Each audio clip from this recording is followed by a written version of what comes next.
A maioria dos sintomas, praticamente todos, podem ser tentados por essa técnica. Podem ser tentados. Não só a fobia, uma depressão, como qualquer outra coisa, a agressividade, medo, pânico, etc, etc. Inibições variáveis.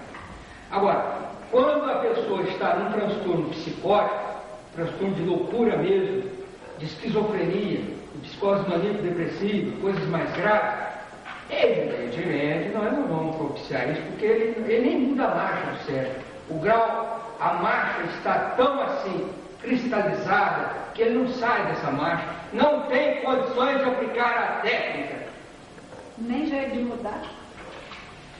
Que às vezes é expiação, aí não tem jeito, pode nunca faz expiação da nosso irmão, da nossa irmã. Tem certas expiações, tem que pagar tudo, até o susceitivo. Pagou, quitou, aí é que começa isso aí. A maioria desses casos que eu falei de psicose, quando é psicose grave, são casos expiatórios. A pessoa tem que passar por aqui. Aquela irmã que ela está diagnosticada de esquizofrenia, só que ela está lá e está na terapia, mas não muda, aquilo ela fica só naquilo. Eu não estou dizendo, tem muitos graus de psicose e depende muito de quem está dando o diagnóstico. Eu, por exemplo, se juntar 10 psiquiatras aqui, mais 9, mais a minha pessoa 10, é provável que cada um tenha uma opinião diferente de diagnóstico. Nessa primeira pergunta que foi feita para o senhor, qual o diagnóstico do senhor? Do pai, do filho? Como assim? O que tem? O diagnóstico, mais ou menos, dessa pessoa. A qual? A mãe que apresentou aquele, ela já se definiu como pessoa depressiva aqui. Ela se definiu, diagnóstico de depressão. Ou seja, tratamento material e espiritual. Tratamento espiritual tratamento, por exemplo, se for pela linha espírita, o que o espiritismo propõe. É o amor, porque na nossa família nós somos os nossos maiores inimigos. E está acontecendo isso porque tem motivo. Em vidas passadas pode ter acontecido com ela, com o filho, com a mãe, com outra coisa. Então hoje é como diz a lei do retorno. Só que em termos assim genéricos, isso é uma questão delicada. Gostaria de conversar aqui um pouquinho. Em termos genéricos, isso que o Redalto falou aí, a terapia para as pessoas que estão ali naquela interluta familiar, que a maioria vem assim de encarnações assim de problemas, conflito, é o amor, em termos genéricos. Só que isso daí tem toda uma quilometragem para ir se estabelecendo. Não tem como você esperar uma reação amorosa, espontânea, se por definição a família ali é constituída por pessoas conflitantes. É todo um caso de reeducação e tratamento desses conflitos. À medida que os conflitos forem sendo tratados, aí a liberação para amar vai espontaneamente aflorando. Mas simplesmente chegar um espírita lá e falar, você tem que amar, só o amor que resolve, só o amor, e ficar repetindo isso, só o amor, não vai resolver, porque você não está possibilitando uma crítica para mudar a crença das pessoas. Se não mudar a crença das pessoas, aquele amor que vai se estabelecer ali faz de conta. No fundo mesmo, há uma animosidade de quem foi assassinado pelo outro e agora está no papel de filho ou de pai ali.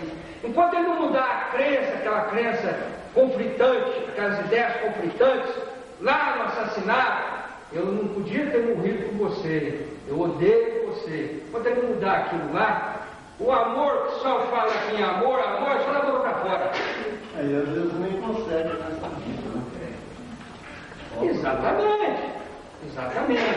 Então não adianta você.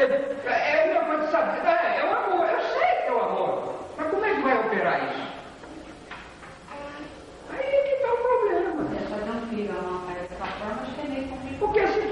simples assim, está resolvido tudo. Todos nós sabemos, é o amor que resolve todo mundo. Então, resolve o mundo. Vai lá e resolve o mundo. Se cada pessoa, componente ali, não mudar seu conflito de ideias e não tiver um espírito para alertar ele sobre o conflito de ideias dele, aí que está o bom trabalho espírita.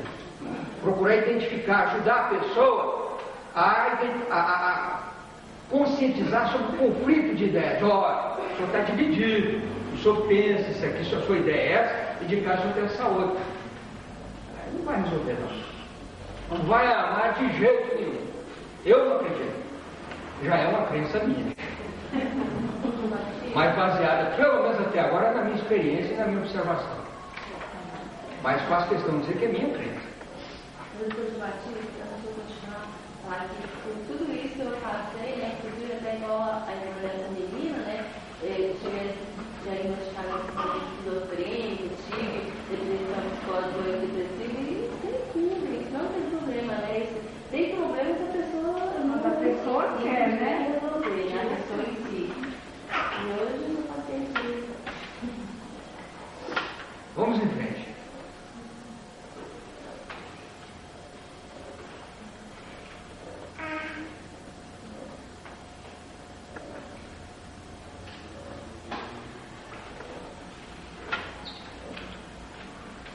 Em técnicas de imaginação, pode o cliente ter imaginações que ele gostaria que tivesse acontecido em vidas passadas? Essa é forte. Essa imaginação, sem jamais tenha sido vista antes, durante a terapia. A pessoa não usou a palavra, eu estava fugindo da palavra, mas me fisgaram. Ela está perguntando se pode, nessas experiências memorativas, a pessoa ter fantasia.